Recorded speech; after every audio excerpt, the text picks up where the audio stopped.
অকৃত ব্রণ সেখানে এলেন, বললো কিরকম প্রতিকার তুমি চাও, কি ধরনের প্রতিকার তোমার দরকার। ও বলে আমার তো পরিষ্কার দরকার হলো, আমি ভীষ্মকে বধই করতে চাই, এটার প্রতিশোধ নিতে চাই। দক্ষ রাজার কন্যা সুরভি এবং কাশ্যপ মুনির একটি সন্তান ছিল, তার নাম হচ্ছে কামধেনু, একটি গাভী যে সমস্ত ইচ্ছা পূরণ করতে পারে। তো সে ছিল বশিষ্ঠ মুনির আশ্রমে। বশিষ্ঠ মুনিরও খুবই পছন্দের।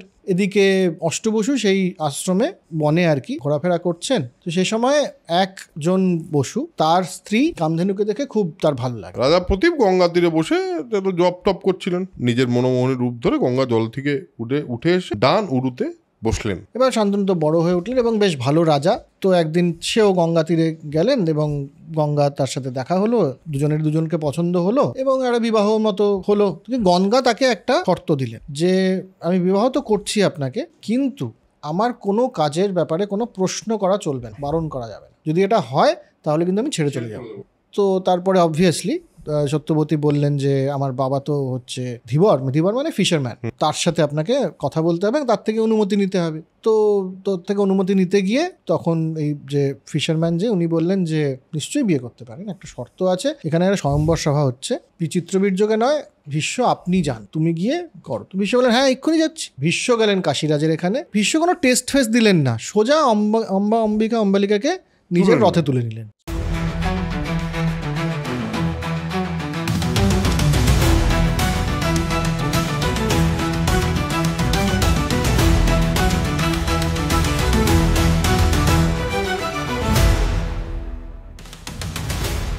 Hello and welcome to soul connection epic. এতদিনে বোধহয় আপনারা এপিক সম্পর্কে জেনেই গেছেন। যদি প্রথমবার ক্লিক করে থাকেন তাহলে যেটা বলি সেটা হলো এপিকে সোল কানেকশন বই থেকে চ্যানেলে আমরা একটা এপিক বলে সেগমেন্ট চালু করেছি, যেখানে আমরা এপিক নিয়ে কথা বলি।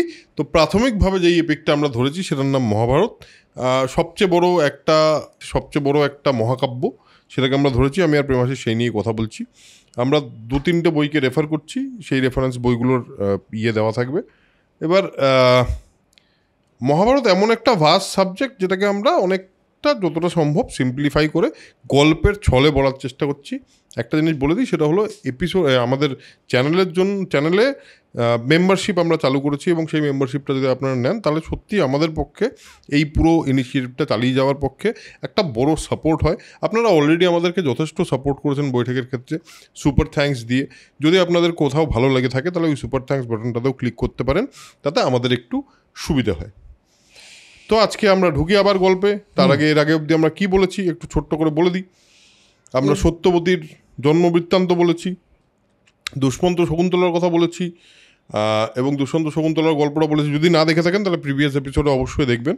এবং সত্যবতীর থেকে শুরু করে কৃষ্ণদ্বৈপায়ন ব্যাসের জন্মবৃত্তান্ত অবধি বলে আমরা ব্যাপারটা শেষ করেছিলাম, বিরাম দিয়েছিলাম। বিরাম তো দেওয়া যায় না, অ্যাকচুয়ালি তো পুরোটাই গল্পই গল্প। এবার যেটা ব্যাপার সেটা হলো ভরত বলে যে মানুষ, মানে লোক, রাজাটি, তিনি তো একজন বিরাট রাজা। তিনি তো মানে এরা দুর্দান্ত, বহু দেশ জয় করে বহু শত অশ্বমেধ যজ্ঞ, এরকম লেখা আছে। মানে অশ্বমেধ যজ্ঞ বিষয়টাই এত বড়। ইনি নাকি 100-র বেশি অশ্বমেধ যজ্ঞ করেছিলেন এবং যাকে বলে সার্বভৌম রাজ চক্রবর্তী, মানে যাকে সারা জগৎ রাজা হিসেবে মানে। তো সেরকম একটা রাজা ছিলেন ভরত। সেই বংশে এক রাজা ছিল যার নাম হস্তি, সেই বংশেরই একজন রাজা। এই আমরা আসছি, তাহলে হস্তির নামেই হলো হস্তিনাপুর। এই নামটা হয় হস্তির 4 পুরুষ পর, ঠিক এক্স্যাক্টলি 4 পুরুষ পর কুরু। এই যে কুরুবংশ, এই কুরুবংশের কথা আমরা শুনি, এই কুরু হলো রাজা হয় এবং তার নামেই অনুসারেই কুরুজাঙ্গল বলে একটা দেশ খ্যাত হয়। এই অবধি আমরা ব্যাপারটা বুঝি। এবার ইনফ্যাক্ট উনি যেখানে তপস্যা করেছিলেন সেটাকেই কিন্তু কুরুক্ষেত্র বলা হয়। এই সেই কুরুক্ষেত্রের যুদ্ধ এতটা পপুলার, এত ফেমাস, সেই কুরুক্ষেত্রে রাজা কুরু সেখানে তপস্যা করেছিলেন বলে সেই স্থানের নাম কুরুক্ষেত্র। কুরুর সম্ভবত সপ্তম পুরুষ একজন তার নাম হলো প্রতীপ বা মহাবিশ। না, মহাবিশ তো আলাদা। আচ্ছা, ওকে। হ্যাঁ, কুরুর অধস্তন মানে নিচের দিকের সপ্তম পুরুষের নাম হলো প্রতীপ। প্রতীপের পুত্র হলো শান্তনু। আমরা সত্যবতীর কথা শুনেছি, আমরা শান্তনুর কথা মানে অনেকেই জানি, আমরা শান্তনু সত্যবতীর গল্পে তো ঢুকবই। তার আগে একটা বলা জিনিস খুব দরকার। মহাভীষ নামে একজন রাজা ছিলেন, যিনি নাকি ইক্ষ্বাকু বংশের রাজা। এখানে লেখা আছে, এখানেও লেখা আছে নিশ্চয়ই। ইক্ষ্বাকু বংশ মানে বুঝতেই পারছেন, ইক্ষ্বাকু বংশ মানে রাম যেই বংশের রাজা। এবার আমি জানি না বংশ পরিচয় বা বংশ লতিকাটা কিভাবে তৈরি করা, বাট এখানে হঠাৎ করে ইক্ষ্বাকু বংশের রাজাটা দেখে আমারও খুব একটা অদ্ভুত লাগলো যে ইক্ষ্বাকু বংশটা তো অন্য একটা বংশ, বাট স্টিল এই পুরোটাই কোথাও একটা বোধহয় কানেক্টেড। যেহেতু ভরত এই পুরোটার সোর্স, এবার সেই ক্ষেত্রে পুরোটাই মনে হয় কানেক্টেড। বেশ, তাহলে মহাভীষের কথা আমরা শুনি। তো একবার ব্রহ্মার এখানে যজ্ঞ হচ্ছে, ব্রহ্মা সবাইকে ডেকেছেন, দেব দেবী সবাই, তো মহাভীষও গেছেন সেখানে, গঙ্গাও আছেন ওখানে। তো কোনো এক কারণে হাওয়া চলে গঙ্গার ওই আবার সেই সূক্ষ্ম বস্ত্র উড়ে গেছে, মানে জামা কাপড় একটু আলুথালু হয়ে গেছে, হাওয়া যেমন হয়। তো বাকি সকলে লজ্জা পেয়েছেন, তো চোখ নামিয়ে নিয়েছেন, কিন্তু মহাভীষ কোনো কারণে চোখটা নামাতে পারেননি। হ্যাঁ, এবং তিনি অসংকোচে গঙ্গার দিকে তাকিয়ে রয়েছেন, নির্বস্ত্র গঙ্গার দিকে তাকিয়েছিলেন অ্যাকচুয়ালি। তো এতে একটা হলো আর কি, মানে সবাই একটু অসন্তুষ্টই হলেন।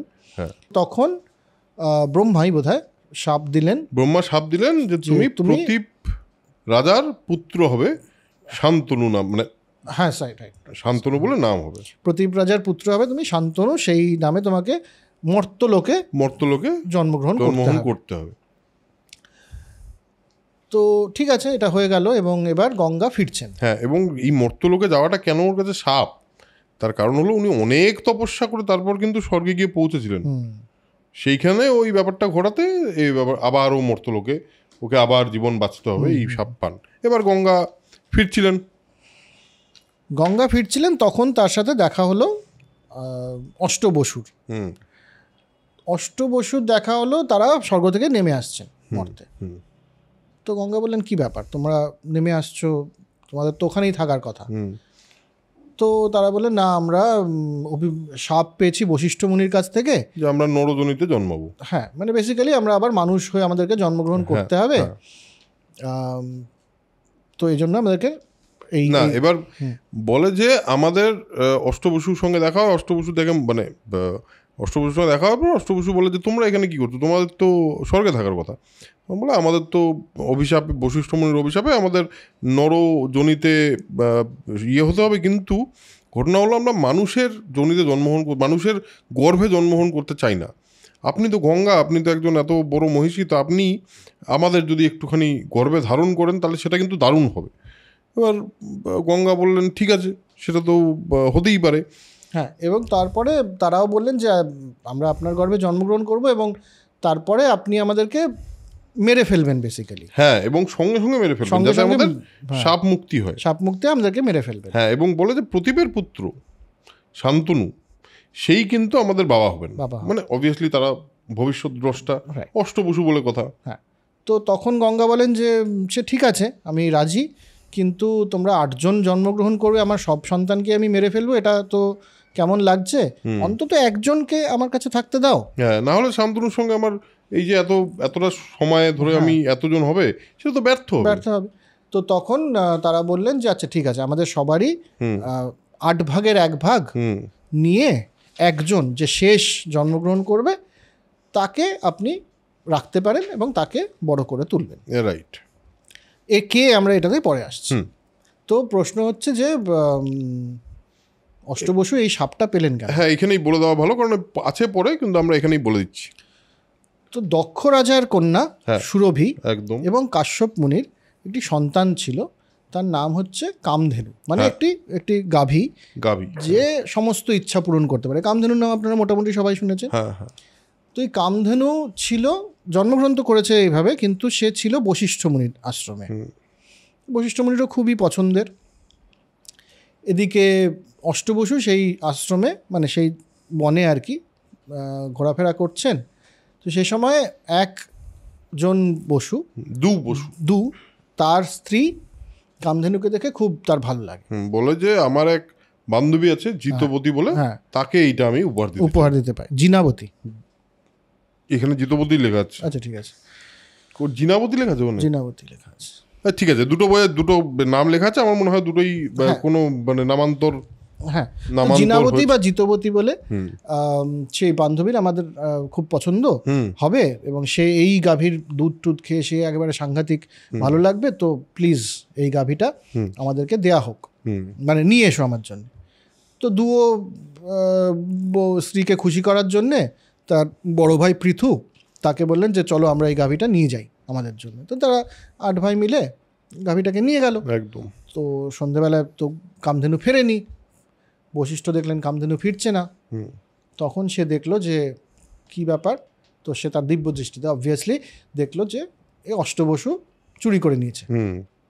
ডেকে পাঠালেন অষ্টবসুকে, অষ্টবসু এলেন এবং ওই কথোপকথন হলো। বশিষ্ঠ বললেন এটা তো খুবই খারাপ কাজ হয়েছে, খুবই খারাপ হয়েছে, একজন ব্রাহ্মণের থেকে তুমি গরু নিয়ে গেছো, তাও কামধেনুর মতো গরু, এই অপরাধের তো শাস্তি পেতেই হবে, কিচ্ছু করার নেই, তোমরা 1 বছর অবধি মরতেই থাকবে, নরজনিতে তোমাদের জন্মগ্রহণ করতে হবে। কিন্তু যে মেন প্রবলেম যে করেছিল বসু, এই দুকে কিন্তু আমি ছেড়ে দিব না। দীর্ঘকাল তাকে সে খুব বলবান হবে, তেজস্বী হবে, সব ঠিক আছে, কিন্তু দীর্ঘকাল তাকে মর্তলোকে নিজের এই পাপের ফল কিন্তু ভোগ করতে হবে, তাকে মর্তলোকে থেকেই ভোগ করতে হবে সেটা। রাইট। এবার বসু কে আমরা জানবো। সাসপেন্স। বসুর যে পুনর্জন্মটা সেটাই হলো কে সেটা আমরা বলছি। এবার যথারীতি আবার ফিরি রাজা প্রতীপের কথায়। রাজা প্রতীপ গঙ্গা তীরে বসে জপ টপ করছিলেন। এবার মনোমোহিনী রূপ ধরে গঙ্গা জল থেকে উঠে এসে ডান উরুতে বসলেন। এখানেই ভুল হয়ে গেছে, এখানেই গন্ডগোলটা হয়ে গেল। গন্ডগোল না, অ্যাকচুয়ালি ঠিকই হলো, কারণ তাতেই সমস্তটা অ্যাকচুয়ালি যা যা বলা হয়েছিল অদৃষ্টটা ওইভাবেই ওয়ার্ক করলো। ঠিক আছে। এবং তিনি বললেন যে ডান উরুতে বসে রাজা বললেন কল্যাণী কি চাও তুমি বলো আমাকে। তো বলে যে আমি তো কুরুশ্রেষ্ঠ, তোমাকে চাই। তো তিনি বললেন এটা তো ভুল করে ফেলেছো তুমি। ডান উরু যে পুত্র কন্যা এবং গৃহস্থ স্থান, ওটা তো পুত্রবধূর স্থান, ওইটা তো তুমি বাম উরুতে বসলে তোমাকে আমি গ্রহণ করতে পারতাম, তুমি ডান উরুতে বসে পড়েছো, তাহলে তো আমার সঙ্গে তোমার ব্যাপারটা কোনোভাবেই সম্ভব না। তাহলে একটা জিনিস হতে পারে, সেটা হলো আমার যে পুত্র শান্তনু পরবর্তীতে আসবে, তার সঙ্গে তোমার বিবাহ দেওয়া যাবে। হ্যাঁ, এবং তার সঙ্গে তোমার বিবাহ না, তার মানে তার সঙ্গে তোমার ব্যাপারটা হতে পারে। তো বললো ঠিক আছে, তাহলে শান্তনু তোমাকে অস্বীকার করবে না, এবং শান্তনু নিজেই তোমাকে স্বীকার করবে। তো গঙ্গা যথারীতি অন্তর্ধান হলেন, নিজের সম্মত হলো, গঙ্গা অন্তর্নিহিত হলেন। এবার প্রতীপ আর তার পত্নী কন্টিনিউয়াসলি তপস্যা করছেন। কেন? কারণ তাদের পুত্র লাভ করতে হবে। মহাভীষ, এই যে আমরা একটু আগে বলেছিলাম, মহাভীষ একটা সাপ পেয়েছিলেন। কি সাপ? যে তাকে মর্তলোকে থাকতে হবে এবং শান্তনু প্রতীপের পুত্ররূপে জয়েন করতে হবে, মানে বলছি মানে আসতে হবে, হ্যাঁ, মানে জন্মগ্রহণ করতে হবে। তো তিনি শান্তনু রূপে এদের পুত্র হয়ে জন্মালেন। এবার শান্তনু তো বড় হয়ে উঠলেন এবং বেশ ভালো রাজা। তো একদিন সেও গঙ্গা তীরে গেলেন এবং গঙ্গা তার সাথে দেখা হলো, দুজনকে পছন্দ হলো এবং একটা বিবাহ মতো হলো। গঙ্গা তাকে একটা শর্ত দিলেন বিবাহের সময়, খুব ইম্পর্টেন্ট শর্ত দিলেন, যে আমি বিবাহ তো করছি আপনাকে, কিন্তু আমার কোনো কাজের ব্যাপারে কোনো প্রশ্ন করা চলবে না এবং বারণ করা যাবে না। আমি কি করছি এর ব্যাপারে প্রশ্নই আপনি করবেন না, যে আমি কেন করছি, কি করছি। যদি এটা হয় তাহলে কিন্তু আমি ছেড়ে চলে যাবো আপনাকে। তো বেশ, শান্তনু তো এত সুন্দরী আর মহিষী, সত্যি মানে আর কিছু মানে কি বলবো, উনি আর কোনো সব শর্তই মানার জন্য তখন প্রস্তুত। তো এবার বিয়ে হয়ে গেল, সন্তান হলো, প্রথম সন্তান। এবার গঙ্গার তো আছে যে এই সবাইকে 1 বছরের মধ্যে মেরে ফেলতে হবে। তো সন্তান ভূমিষ্ঠ হয়, গঙ্গা তাকে নিয়ে যান, জলে ফেলে দেন, মারা যায়। শান্তনু ব্যাপারটা বুঝতে পারছেন না, খারাপ লাগছে যে আমাদের সন্তানকে গঙ্গা মেরে ফেলছে একদিনের মধ্যে, কিন্তু ওই যে শর্ত দেওয়া হয়েছিল তাই শান্তনু কোনো প্রশ্ন করতে পারছেন না। এই করতে করতে 1 2 3 4 করে 7জন সন্তানকে গঙ্গা মেরে ফেলেছেন একেবারে। অষ্টম গর্ভে মানে অষ্টম সন্তান যখন জন্মগ্রহণ করলেন তখন ওই আবার মানে জাস্ট জন্মগ্রহণ করেছেন তখন শান্তনু বলেন একে আপনি মারবেন না প্লিজ, 7 জনকে মেরে ফেলেছেন, একে মারবেন না, কেন এটা করছেন? আর অষ্টম সন্তানকে তিনি যখন নিক্ষেপ করতে যান তিনি তখন শান্তনু বললেন যে বাধা দিলেন বাধা দিলেন এবং বললো যে ঠিক আছে, তোমার অষ্টম পুত্রটা তোমার পুত্র হিসেবে থাকবে, কিন্তু সে এখনই তোমার কাছে থাকবে না। কিন্তু তার থেকেও বড় কথা যে আমাকে আমি বলেছিলাম, শর্ত দিয়েছিলাম, আমাকে কোনো প্রশ্ন করা চলবে না, একদম আমার কোনো কাজে বাধা দেওয়া চলবে না, আপনি যে বাধা দিলেন এবং প্রশ্ন করলেন আমি চলে যাবো, সেজন্য আমি চলে যাব, আমি আমার সন্তানকে নিয়ে চলে যাচ্ছি, আপনার পুত্রই থাকবে, আপনার পুত্রই থাকবে এবং এক সময় ফিরেও আসবে। হ্যাঁ একদম একদম, কিন্তু আপাতত আমি একে নিয়ে যাচ্ছি। হ্যাঁ, এবং গঙ্গা কিন্তু সেই সময় বলে গল্পটা, যে গল্পটা আমরা একটু আগে বললাম অষ্টবসুর গল্প, এবং বলে যে এই যে দুবসু যার নাকি মর্তলোকে থাকার কথা ছিল হবে আপনার পুত্র। এই পুত্র কে? এই পুত্র হচ্ছে দেবব্রত বা গাঙ্গেয়, গঙ্গাপুত্র বলে, যাকে আমরা পরে ভীষ্ম হিসেবে চিনব। রাইট। শান্তনু নিজের দুঃখ মন নিয়ে হস্তিনাপুর চলে গেল, কারণ তার প্রথম কথা হলো গঙ্গাও চলে গেছে, তার সঙ্গে তার নবজাত পুত্রকে নিয়েও চলে গেছে। সে কোনোদিন ভাবছে যে হয়তো কোনোদিন আসবে না আসবে, হ্যাঁ সর্বপ্রকার। এবার তারপরে নিজের মতো করে সব কিছু ছেড়ে ছুড়ে দিল, একটু বেশ দুঃখেই আছে আর কি। নিজের ধর্ম পালন করছে, রাজ্য শাসন করছে, সব ঠিক আছে। এখানে একটা অদ্ভুত জিনিস আছে, সেটা হলো 36 বছর বছর তিনি স্ত্রী সঙ্গ ত্যাগ করে বনবাসী হয়েছিলেন, এরকম কথা লেখা আছে।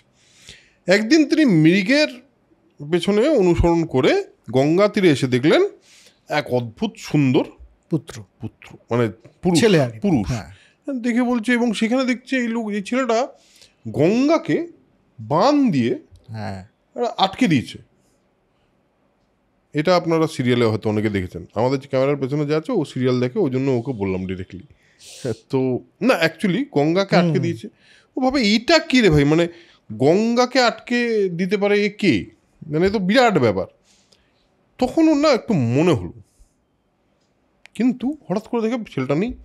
গঙ্গাকে স্মরণ করে গঙ্গা এসে বলে, হ্যাঁ এই তোমার পুত্র, এই হলো, এর নাম দেবব্রত। ব্যাস। তো দেবব্রতকে নিয়ে তো শান্তনু ফিরলেন, তাকেই বড় করে তুলছেন ধীরে ধীরে। এবং শুধু এটা না, আরেকটা বড় ইম্পর্টেন্ট ব্যাপার আছে, সেটা হলো বলে যে বশিষ্ঠর কাছে বেদ অধ্যয়ন করছে। জামদগ্ন যা জানে, জামদগ্ন মানে পরশুরাম, যমদগ্নির ছেলে, জামদগ্ন যা জানে এও ততটা জানে, এর অস্ত্র শিক্ষা ততটাই জানে। এ মানে মহাধনুর্ধর রাজধর্মজ্ঞ, এই পুত্রকে তুমি গৃহে নিয়ে যাও বলে। এবং যথারীতি শান্তনু বলে আচ্ছা ঠিক আছে, এই জন্যই তো আমি ওয়েট করছিলাম, তো ঠিক আছে। ফাইনালি দেবব্রতকে নিয়ে তিনি চলে গেলেন নিজের রাজধানীতে। তো দেবব্রত ওখানে বড় হয়ে উঠছে, বেশ আরও ধনুর্ধর হচ্ছে ইত্যাদি। এমতো অবস্থা শান্তনু যমুনা তীরে ঘুরছেন, ঘুরতে ঘুরতে একটা প্রচণ্ড সুগন্ধ পেলেন। যোজন থেকে গন্ধ পেলেন। যে কে কার গন্ধ পেলেন বুঝতেই পাচ্ছেন, সত্যবতী বা যোজন গন্ধা যে, তার গন্ধ পেলেন। গন্ধ পেয়ে শরণ গেলেন, সত্যবতীর সাথে দেখা হলো, দুজনের মোটামুটি পছন্দও হলো নিজেদেরকে। তো তারপরে অবভিয়াসলি সত্যবতী বললেন যে আমার বাবা তো হচ্ছে ধীবর মানে ফিশারম্যান, তার সাথে আপনাকে কথা বলতে হবে, তার থেকে অনুমতি নিতে হবে। একদম। তো তোর থেকে অনুমতি নিতে গিয়ে তখন এই যে ফিশারম্যান যে, উনি বললেন যে একটা শর্ত আছে, নিশ্চয়ই বিয়ে করতে পারেন, একটা শর্ত আছে। শর্তটা হলো যে আমার ছেলেই, মানে আমার মেয়ের গর্ভে যে সন্তান আসবে সেই কিন্তু আপনার উত্তরাধিকারী হবে। এবার এটা শান্তনু এবার এটা মানে কনফিউশনে পড়ে গেলেন। কনফিউশনে পড়লো তার কারণ দেবব্রতকে তো অলরেডি নিয়ে নিজের যুবরাজ হিসেবে প্রতিষ্ঠা প্রায় করে ফেলছেন, তৈরি করেছেন ওরকম ভাবে। দেবব্রতর মতো একটা ছেলে থাকতে, গঙ্গাপুত্র তার ছেলে থাকতে, এবং অষ্টবসুর মানে ইয়ে আর কি, দুয়ের পুনর্জন্ম নরজন্ম, তাকে ছেড়ে আমি কি করে এই কথাটা দিয়ে ফেলি যে এর সন্তানই যুবরাজ হবে। তো মানলেন না, চলে এলেন শান্তনু, এবং নিজে খুবই মনোকষ্টে রয়েছেন শুরু করলেন।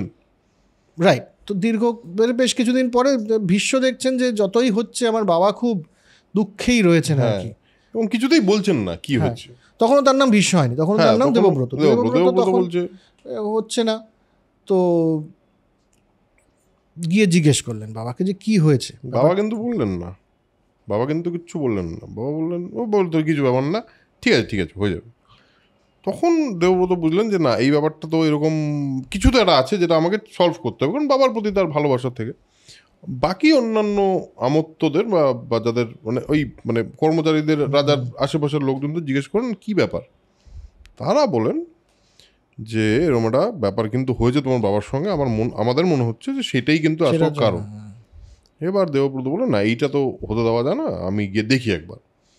উনি যান ধীবররাজের কাছে, গিয়ে বলেন যে এটা তো ইমিডিয়েট করা উচিত, মানে শান্তনু কেন বিয়ে দিচ্ছেন না কেন। তখন এই শর্তের কথা জানতে পারে এবং বলে যে আপনার এনাকেই যুবরাজ হতে হবে।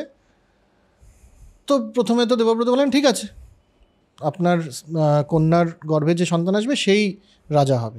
সেটা তো প্রথমে বলে দিল, সেটা প্রথমে তো।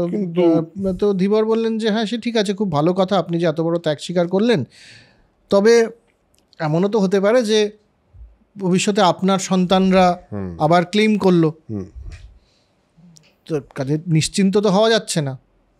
আপনি না হয় কথা দিলেন, আপনার সন্তানরা তো কথা দেবে না। তখন দেবব্রত বললেন ঠিক আছে, বাবার এই মনস্কামনা পূর্ণ এবং আপনার নিশ্চিন্তের জন্য আমি একটা প্রতিজ্ঞা করলাম আজকে যে আমি বিয়েই করব না, সারা জীবন ব্রহ্মচারী, সারা জীবন আমি ব্রহ্মচারী থাকবো।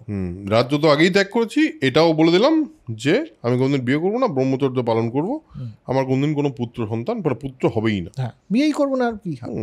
এবং এই যে প্রতিজ্ঞাটা, এই কারণেই ওনার নাম ভীষ্ম, কারণ এটা ভীষণ প্রতিজ্ঞা। ধীবরই বললেন যে আপনার এই ভীষণ প্রতিজ্ঞার জন্য আপনাকে আজকের থেকে সবাই ভীষ্ম বলে যাবে। একদমই তাই। তো এবং সেখানে পুষ্পবৃষ্টিও হলো, হ্যাঁ পুষ্পবৃষ্টি সে সময় হতো বোধ হয়, ভালো প্রতিজ্ঞা করলে হতো বোধ হয়, এখন তো হয় না। তো যা হোক, তো সত্যবতীকে উনি নিয়ে এলেন। নিয়ে এলেন, শুধু তাই না, নিয়ে এলেন এবং শান্তনু বললেন যে এত বড় কাজ করলে তুমি আমার জন্য, আমার ছেলে হয়ে। বললো আজকে তোমাকে একটা বরদান দিতে চাই আমি, তোমার ইচ্ছা মৃত্যু তুমি নিতে পারো, তোমার যেদিন ইচ্ছা হবে, যেদিন তোমার মৃত্যু হবে, ততক্ষণ অবধি তোমাকে কেউ মারতে পারবে না। রাইট। তো কালে কালে শান্তনু এবং সত্যবতীর দুটো সন্তান হলো, চিত্রাঙ্গদ এবং বিচিত্রবীর্য। কুরুক্ষেত্রে এক যুদ্ধে চিত্রাঙ্গদ মারা গেলেন। হ্যাঁ, কিন্তু সেটা একটা মজা আছে, সেটা হলো চিত্রাঙ্গদ একটা যুদ্ধে, চিত্রাঙ্গদ নামে আরেকজন তাকে বলে যে যুদ্ধ করো আমার সাথে, কারণ দুজনের নাম চিত্রাঙ্গদ, যে কোনো একজন বেঁচে থাকবে। উইয়ার্ড ব্যাপার। এবার চিত্রাঙ্গদ যুদ্ধ করে এবং মরে যায়। রাইট, মানে এই চিত্রাঙ্গদ মারা, হ্যাঁ এই মানে আমাদের সত্যবতী শান্তনুর পুত্র চিত্রাঙ্গদ মারা যায়, ওই চিত্রাঙ্গদ বেঁচে থাকে। তো এবার তো বিচিত্রবীর্য বেঁচে থাকলো। বিচিত্রবীর্য এবার বড় হয়ে উঠছে ধীরে ধীরে। তো সত্যবতী ভীষ্মকে বললেন যে এবার তোদের বিয়ের ব্যবস্থা করতে হয়, বড় হয়ে উঠেছে, বিচিত্রবীর্যের তো সন্তান দরকার, স্ত্রী দরকার সবচেয়ে। এবং মানে অবশ্যই একটা পয়েন্টে ওদের এটা খুব ইম্পর্টেন্ট ছিল যে বংশবৃদ্ধি। তো বললেন যে কাশীরাজের এখানে 3 কন্যা আছে, অম্বিকা, অম্বালিকা। এখানে একটা স্বয়ম্বর সভা হচ্ছে, বিচিত্রবীর্যকে নয়, ভীষ্ম আপনি যান বা তুমি যাও, যাই হোক তুমি গিয়ে করো। তো ভীষ্ম বললেন হ্যাঁ এক্ষুনি যাচ্ছি। ভীষ্ম গেলেন কাশীরাজের এখানে, স্বয়ম্বর সভা হচ্ছে। ভীষ্ম কোনো টেস্ট ফেস দিলেন না, সোজা অম্বিকা অম্বালিকাকে নিজের রথে তুলে নিলেন। তুলে বাকি যারা দাঁড়িয়ে ছিলেন তাদেরকে বললেন যে দেখো আমি তুলে নিয়েছি, এবার যদি ক্ষমতা থাকে একে আমার হাত থেকে নিয়ে যাবার, তো আমার সাথে লড়াই করো। এবার সে ভীষ্ম, কে লড়াই করবে বলুন তো। এবং শুধু তাই না, বলেন যে অনেক রকম বিয়ের প্রচলন আছে, আমি তুলে নিলাম, ক্ষত্রিয়দের এটাই ধর্ম। হ্যাঁ একটা এমনি বলে দিল। হ্যাঁ, এবং সবাই যুদ্ধ করতে আসলো। অবভিয়াসলি ভীষ্ম, সে গঙ্গাপুত্র, সে ওরকম তেজস্বী একটা লোক, কেউই পারলো না। তার মধ্যে কিং শাল্ব মানে শাল্য আর কি, মানে শয়াকার লয় বয় যা উচ্চারণ হয়, আর শল্য তো আরেকটা লোক, যে তালিবস্য এবং লয় জফলা, যে সে আরেকটা লোক। এ হলো শাল্ব কিন্তু চেষ্টা করেছিল। শাল্য যখন হেরে গেল তখন আর কেউ সাহস করলো না, অম্বিকা অম্বালিকাকে নিয়ে হস্তিনাপুরে ভীষ্ম চলে এলেন, এবার বিয়ে দেওয়া হবে। অম্বা তার মধ্যে বললেন যে একটা প্রবলেম হয়ে গেছে, সেটা হচ্ছে যে আমি তো শল্যরাজকে আমার মন দিয়ে ফেলেছি। শাল্যরাজকে আমি আমার মন দিয়ে ফেলেছিলাম এবং আমি তো ওকেই স্বয়ম্বরে চুজ করতাম বলে ডিসিশন নিয়েছিলাম। তিনি বললেন যে এটা আগে বলা উচিত ছিল। ঠিক আছে, তাহলে তোমার যদি এরকমই মনে হয় তো ঠিক আছে, দুজন বন্ধু আছে, তুমি চলে যাও। তো অম্বা যথারীতি শাল্যরাজের কাছে গেল। শাল্যরাজ তাকে কিন্তু প্রত্যাখ্যান করলো, কারণ এই এই গল্পটা অ্যাকচুয়ালি এখানে নেই। এটা অ্যাকচুয়ালি উদ্যোগ পর্বের 27 পরিচ্ছদে আছে, যখন শিখণ্ডীর গল্প আছে। হ্যাঁ, এটার একটা লিঙ্ক আছে, সেটা আমরা বোধহয় অল্প স্বল্প বলেওছিলাম প্রথম দিকের একটা এপিসোডে, যে অম্বার সঙ্গে ব্যাপারটা। এবার সেখানে ওই গল্পটা কি আমরা বলবো নাকি? আমার মনে হয় না বললে পরে ব্যাপারটা ইনকমপ্লিট হয়, আমরা একটু বলে নিই, পরে ওখানে আবার রিকল করে নেওয়া যায়। বেশ, তো অম্বা চলে যাওয়ার পর শাল্যরাজ বলল যে দেখো, ভীষ্ম তোমাকে স্পর্শ করেছে, শুধু স্পর্শ করাতেই কিন্তু আমি তোমাকে আর গ্রহণ করতে পারবো না। এবার অম্বা পড়লো বিপদে। অম্বা দেখলো যে কী ব্যাপার, না এটা তো কোনো দিক থেকেই কোনোভাবে ওয়ার্ক করছে না। তখন উনি বললেন যে না, ভীষ্মকে এসে বললেন আপনাকে বিবাহ করতে হবে। ভীষ্ম বললো আমি তো চিরকুমারের ব্রত নিয়েছি, আমি তো বিয়ে করতে পারবো না। তখন ও বললো না, বিচিত্রবীর্যের সঙ্গে তো অলরেডি দুজনের বিয়ে হয়ে গেছে, তৃতীয় নম্বর বিয়ে ও করবে না। এবার উনি বিভিন্ন জায়গায় ঘুরে বেড়ালেন অম্বা, মানে জাস্টিসের আশায়। সব করতে করতে করতে করতে বিভিন্ন ঋষি মুনির কাছেও গেছিলেন। করতে করতে করতে করতে ফাইনালি যমদগ্নির ছেলে পরশুরামের কাছে উনি উপস্থিত হলেন। পরশুরাম বললেন এটা তো ভীষ্ম ঠিক করেনি, এটা তো একেবারেই ঠিক করেনি। আমরা এই গল্পটা কি এখানে আছে তোর এখানে? না, নেই না? তাহলে আমরা একটা কাজ করি, ওটা রেফারেন্সের জন্য উদ্যোগ পর্বের 27 পরিচ্ছদটা খুলে নিই। এই গল্পটা পুরো আছে হলো যখন দুর্যোধন বলে যে পাঞ্চাল সমকদের বধ করবে, আপনি সব পাঞ্চাল ও সমকদের বধ করবেন, শিখণ্ডীকে ছেড়ে দেবেন কেন? ভীষ্ম বলে তাকে কেন বধ করবো না, তার ইতিহাস বলছি শুনুন। আমরা আবার কামিং ব্যাক টু দিস ইতিহাস। এবার হলো, অম্বাকে তুলে নিয়ে গেছে শাল্বরাজ। অম্বাকে বলেছে ভীষ্ম তোমাকে স্পর্শ করেছে, তুমি তাতে হয়ে গেছো, মানে তোমার চরিত্রের দোষ হয়েছে, সন্দেহ হয়েছে, আমি স্বীকার করবো না তোমাকে। এবার ফিরে এসে ও বলে যে না, আমি তাহলে এইটা তো খুবই খারাপ হলো, ফাপড়ে পড়েছে। হ্যাঁ, ভীষ্মর জন্য আমার খুব প্রবলেমে পড়ে গেলাম, আমাকে এই প্রবলেমটা সলভ করতে হবে। তো নগরের বাইরে যে তপস্বী ছিল, ওদের কাছে গিয়ে বলে যে কি করা যায় বলুন। তপস্বীরা বলে এই তো এখানে থাকার কোনো মানে হয় না, তুমি পিতার গৃহে ফিরে যাও। ও একেবারেই রাজি হয় না। এবং এখানে একটা মানে অম্বার মাতামহ রাজর্ষি হত্রবাহন এরকম একটা লোক আছে, সে তপবনে উপস্থিত হয়ে বলে তুমি আমার কাছে থাকো, আর বলো তুমি একটা জিনিস তোমাকে বলছি, সেটা হলো পরশুরাম বলে যমদগ্নির ছেলে, তাকে তুমি যদি মানে তার অ্যাকচুয়ালি অনুচর অকৃত ব্রণ সেখানে এলেন, বললে কীরকম প্রতিকার তুমি চাও, কী ধরনের প্রতিকার তোমার দরকার। ও বলে আমার তো পরিষ্কার দরকার হলো আমি ভীষ্মকে বধই করতে চাই, এটার প্রতিশোধ নিতে চাই। আমি কীভাবে নিতে চাই আমি এখনও বুঝতে পারছি না, বাট প্রতিশোধ তো নিতেই হবে। তো বলে পরশুরামের কাছে যাও। অম্বা পরশুরামের কাছে যায়।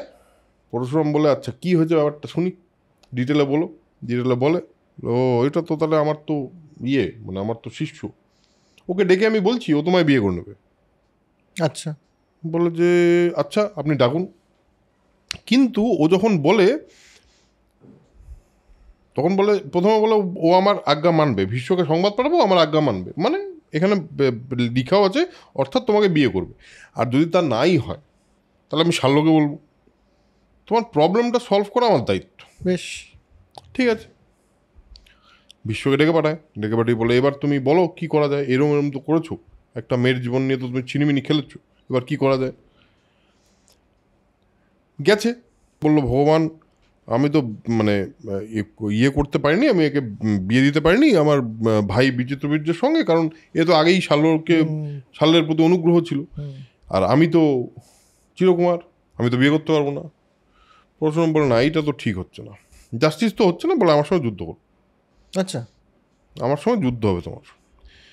পরশুরাম আর ভীষ্মের যুদ্ধ, সে বহুদিন ধরে যুদ্ধ শুরু হলো এবং চলতেই থাকলো। আচ্ছা, এবার ভীষ্ম পরশুরামকে একদিন একটা বান মেরে দিল, পরশুরাম মূর্ছিত হয়ে গেল। পরশুরাম ভীষ্মকে একদিন একটা বান মেরে দিল, ভীষ্ম মূর্ছিত হয়ে গেল। আর এইসব করতে করতে একদিন স্বপ্নে ও দেখলো 8 জন ব্রাহ্মণ ওকে বলছে গঙ্গানন্দন পরশুরাম তোমাকে জয় করতে পারবে না, আচ্ছা তুমি যেটা করো সেটা হলো তুমি প্রস্যাপন অস্ত্র প্রয়োগ করো, তাতে পরশুরাম নিহত হবেন না, কিন্তু নিদ্রায় অভিভূত হয়ে পরাস্ত হবে।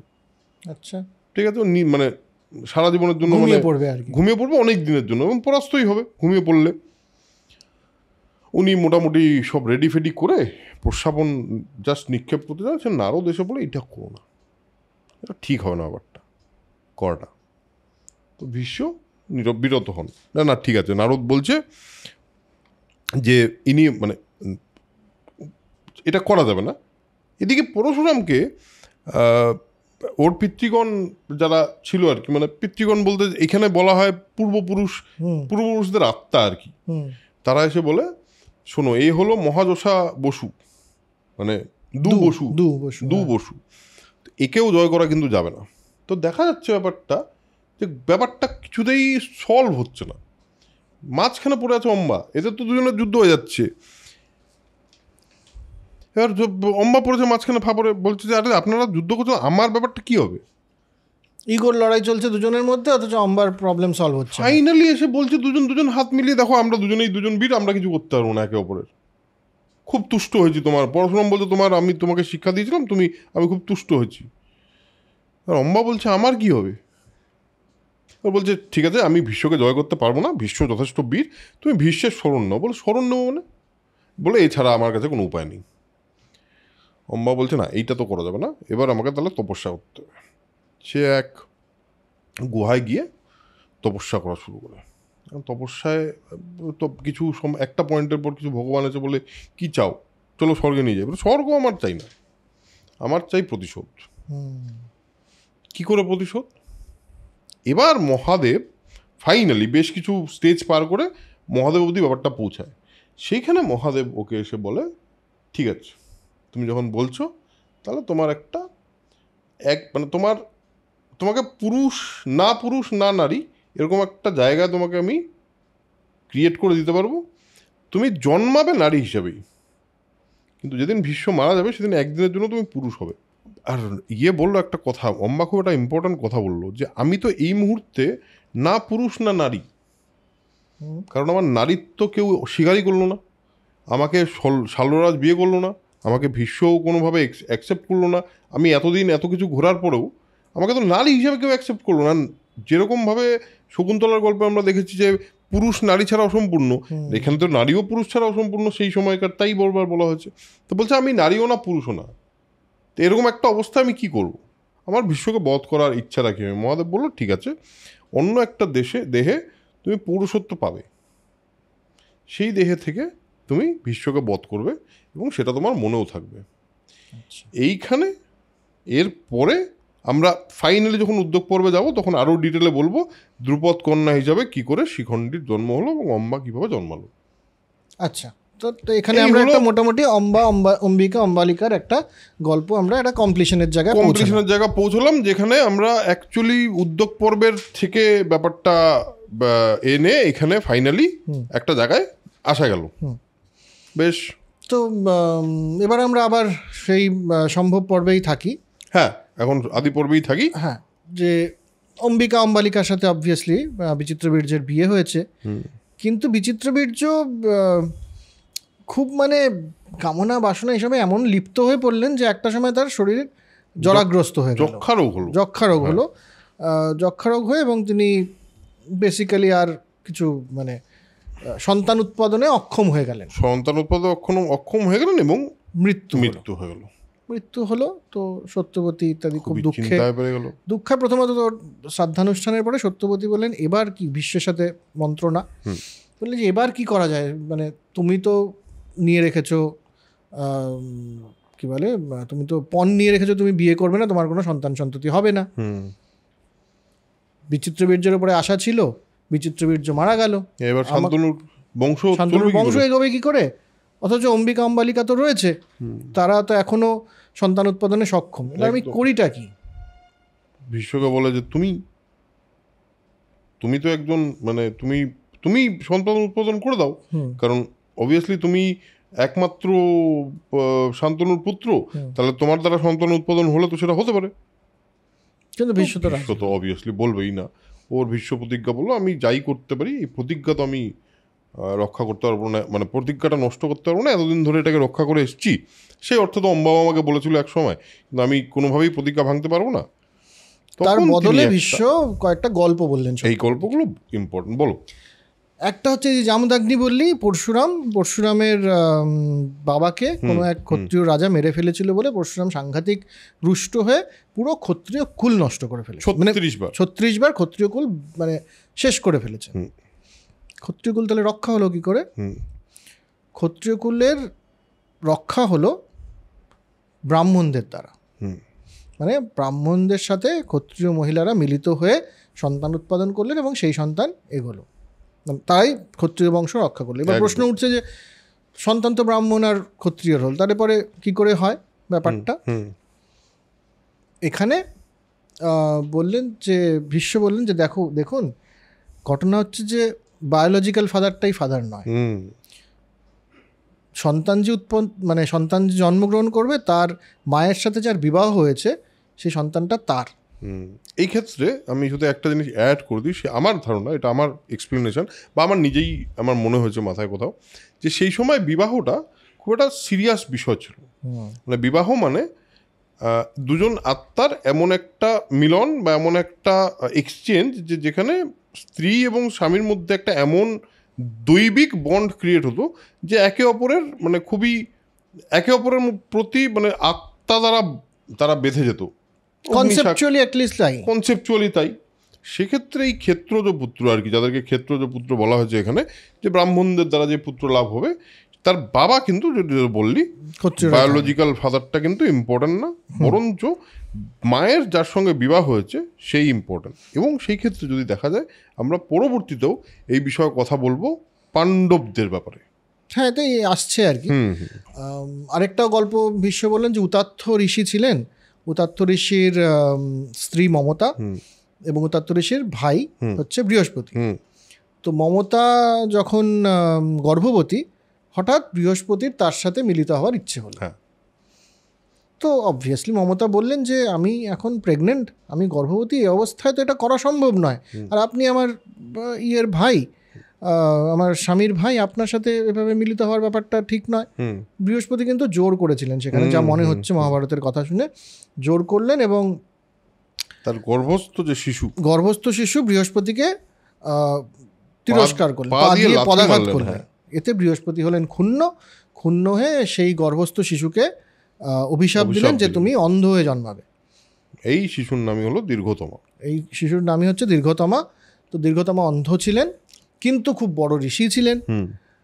তার পুত্র গৌতম একটু মানে উচ্ছন্নে গেছিল বলে তাকে কাঠের সাথে বেঁধে ভাসিয়ে দেওয়া হয়েছিল। সে ভাসতে ভাসতে বলিরাজের কাছে পৌঁছয়, বলিরাজ তাকে গ্রহণ করে যে আমার সন্তান উৎপাদন করার জন্যে আপনাকে প্রয়োজন। তো বলিরাজের স্ত্রী সুদেষ্ণার সাথে গৌতমকে মিলিত হওয়ার জন্য অনুরোধ করেন। একদম। সুদেষ্ণা প্রথমে রাজি হন না এবং বরং তার কিছু দাসীকে পাঠিয়ে দেন, সেখান থেকে কিছু সন্তান সন্ততি উৎপন্ন হয়।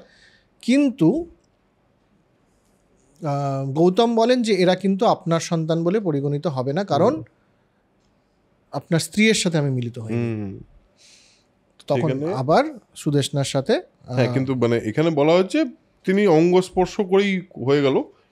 যাই হোক, সেটা যেভাবে তৈরি করা হয়, কিন্তু 5টি তেজস্বী পুত্রের নাম বলা হয় অঙ্গ, বঙ্গ, কলিঙ্গ, পুণ্ড্র আর সূক্ষ্মই, এবং বলে যে তাদের দেশও এই সকল নামে খ্যাত। এই অঙ্গবঙ্গ কলিঙ্গ তো আপনারা জানেন, এরা সব সুদেষ্ণার পুত্র গৌতমের থেকে। অর্থাৎ এই গল্পগুলো বলে মোটামুটি ভীষ্ম কনভিন্স করলেন সত্যবতীকে যে ব্রাহ্মণ দ্বারা যদি ক্ষত্রিয় মহিষী মানে ক্ষত্রিয় রানীদের যদি সন্তান উৎপন্ন হয়, ক্ষেত্রজ পুত্র যাকে বলে আর কি, ওই স্পার্ম ডোনার টাইপের ব্যাপার, তাহলে তারা কিন্তু মানে এই বংশেরই বলেই পরিগণিত হবে। একদম। সত্যবতী এটা শুনে বললেন তুমি প্রায় আমার মনের কথা বলে ফেলেছো, এবং বলে যে আপনি কোনো গুণবান ব্রাহ্মণকে অর্থ দিয়ে নিয়োগ করুন এই নিয়োগ সম্পর্কে আমরা জানি নিয়োগ প্রথা, এই নিয়োগটা এখান থেকেই আসে, যে অর্থ দিয়ে নিয়োগ করা। এবং তুই যেটা বললেন যে হ্যাঁ ঠিকই, মানে অ্যাকচুয়ালি আমি কন্যা অবস্থায়, যুবতী হওয়ার আগে আমার এক পুত্র জন্মেছিল, ওই যেটা গল্পটা আমরা আগের এপিসোডে বলেছিলাম, বেদজ্ঞ ঋষি, হ্যাঁ, তার নাম দৈপায়ন। দৈপায়ন। এবং সে সবসময় যখন চলে গেছিল তখন আমাকে বলে গেছিল যে যখনই আপনি ডাকবেন আমি চলে আসবো। সত্যবতী ডেকে পাঠান দৈপায়নকে এবং প্রচুর ভালোবাসা দেন, কারণ এই প্রথম দেখা হচ্ছে সত্যবতীর দৈপায়নের সাথে, প্রচুর ভালোবাসা দেন এবং দৈপায়নকে বাকি সব আছে কিন্তু মূলত রিকোয়েস্ট করেন যে এই হচ্ছে আমার সমস্যা, আপনি অম্বিকা এবং অম্বালিকার সাথে মিলিত হন এবং পুত্র সন্তান দিন এই বংশকে, নইলে তো এই বংশটা এগোবে না। দৈপায়ন বলেন যে টাইম চাই, আপনার যে অম্বিকা অম্বালিকা এদেরকে কিন্তু প্রস্তুত হওয়ার জন্য সময় দিতে হবে। সত্যবতী বলেন অত সময় নেই, আপনাকে তাড়াতাড়ি করতে হবে। 1 বছর বলেছিল, 1 বছর ব্রত পালন করে এদের শুদ্ধ হতে হবে, ব্যাপারটা মানে বলেছিল ওদের প্রিপেয়ার হতে হবে, আমি একটুখানি আমাকেও বুঝতে হবে, দেখতে হবে, এরকম একটা জায়গায় হয়েছিল। কিন্তু সত্যবতী বললো টাইম নেই। তখন ব্যাসদেব আর কি বললেন যে ঠিক আছে, তাহলে আমি যেমন তেমনিভাবেই তাদেরকে গ্রহণ করতে হবে, এবং আমার যে একটু কুরূপ আর কি, আমি কৃষ্ণবর্ণ, আমরা বলেছি অভিনব আগে যে কৃষ্ণবর্ণ, আমি জটাধারী, আমাকে এই অবস্থাতেই গ্রহণ করতে হবে। কুৎসিত রূপ এবং গন্ধ, এই দুটোই সহ্য করতে হবে কিন্তু রানীদের। সত্যবতী অনেক বুঝিয়ে টুজিয়ে তাদেরকে পাঠায়, তাকে পুত্রবধূদের শয়নকক্ষে পাঠায়, এবং অম্বিকা কোনো প্রকারে মানে কোনো রকমে কিন্তু সম্মত হয়েছিল। হ্যাঁ, কোনো রকমের কিন্তু অম্বিকা এটা জানতো না যে এটা কৃষ্ণদেব মানে ব্যাসদেব আসছে। তাকে বলা যে তোমার এক দেবর, আমারই গর্ভজাত এক সন্তান, আমার গর্ভজাত না, এই পরিবারেরই এক সন্তান তোমার এক দেবর হয়, সে তোমার সাথে মিলিত হবে।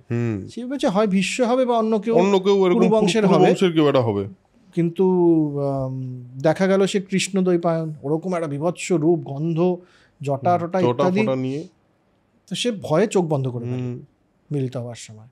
মিলিত তো হন কৃষ্ণ দৈপায়ন, কিন্তু যেহেতু চোখ বন্ধ করে ফেলেন, দৈপায়ন বেরিয়ে এসে সত্যবতীকে বলেন যে এবার যে সন্তান উৎপন্ন হবে সে কিন্তু অন্ধ জন্ম হবে, সে শতহস্তির বল হবে তার মধ্যে, রাইট, কিন্তু অন্ধ হবে, কারণ হচ্ছে অম্বিকা একদম চোখ বন্ধ করে ফেলে। একদম এই অন্ধকে আপনারা বুঝতেই পাচ্ছেন, এই হচ্ছে ধৃতরাষ্ট্র। হ্যাঁ, এবার অম্বালিকার শয়নগৃহে গেলেন। অম্বালিকার শয়নগৃহে গিয়ে অম্বালিকার ক্ষেত্রে যেটা হলো, এই যিনি অম্বিকা যেমন বন্ধ করে দিয়েছিল চোখ, পাণ্ডুর বর্ণ হয়ে গেল, মানে হলুদ রং হয়ে গেল, মানে ভয়ের চোটে ওই রকম একটা লোকের দেখে।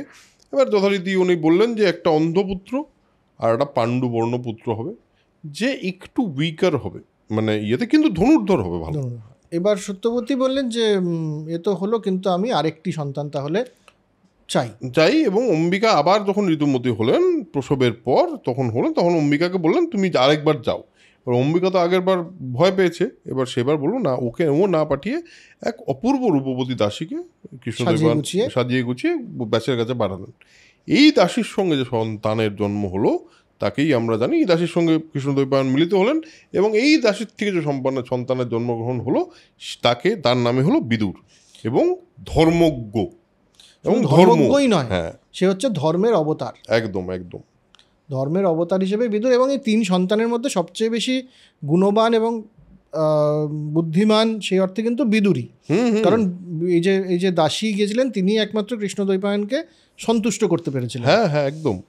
তো এই ধর্ম কি করে অভিশাপ হয়ে বিদুরের জন্মেছে, সেটা একটা ইম্পর্টেন্ট পয়েন্ট। হ্যাঁ, আমরা সেইটুকু বলে আজকের এপিসোডটাকে, ধর্ম কি করে জন্মগ্রহণ করলো একটা মানুষ হিসেবে। একদম। মান্ডব্য নামে এক মৌনব্রতী এটা সাধু ছিল, সে তার আশ্রমে মৌনব্রত, মানে সে মৌনব্রত ধারণ করেই রাখতো। একদিন কয়েকজন চোর রাজার ভয় টয় পেয়ে, ও চোর এসে ধন সম্পদ যেগুলো ছিল সেগুলো ওর রেখে দেয়। রক্ষীরা আশ্রমে এসে জিজ্ঞেস করে যে কী ব্যাপার, কে এসেছিল? এবার যথারীতি মৌনব্রতী ও তো কিছু উত্তর দিতে পারবে না, তো বলে যে ও কোনো উত্তর দেয় না। আর ভেতরে ঢুকে সার্চ করাতে দেখা গেল যে ওর ভেতরেই আছে। আর ও তো মান্ডব্যকে ধরে নিয়ে গেল, আর গিয়ে রাজা বললো কি তুমি কি চুরি করেছো নাকি? ও তো মৌনব্রত, ও তো কিছুই বলবে না, ওকে শুলে চড়ানো হয়।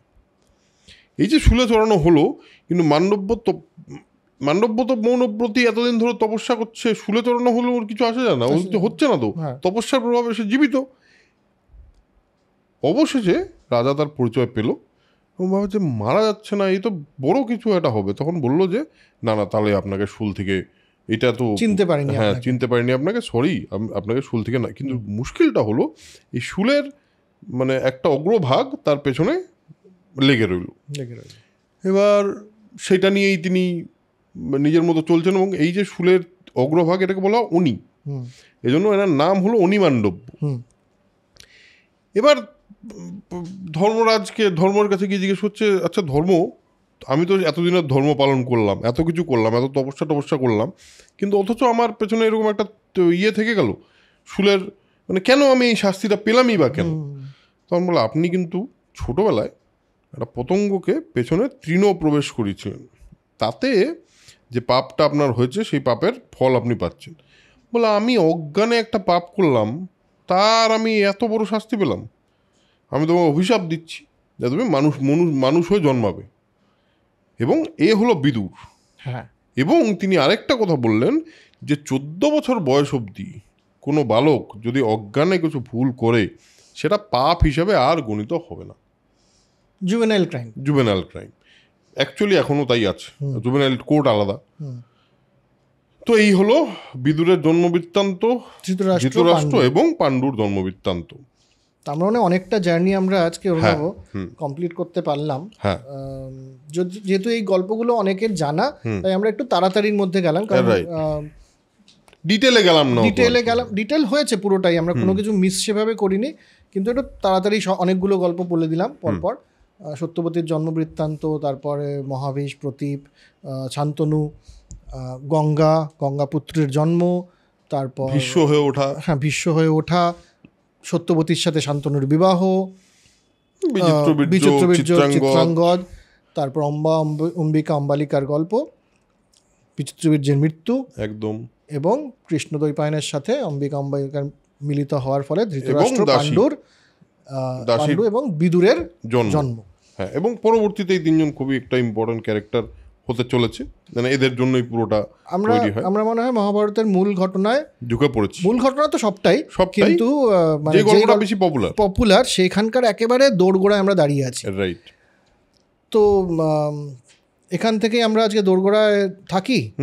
এরপরে আমরা অবশ্যই ঢুকবো, এর পরের এপিসোডে অবশ্যই ধৃতরাষ্ট্র পাণ্ডুর গল্প বলবো, বিদুরের গল্প, এই সমস্ত গল্প এর পরের দিন আসবে।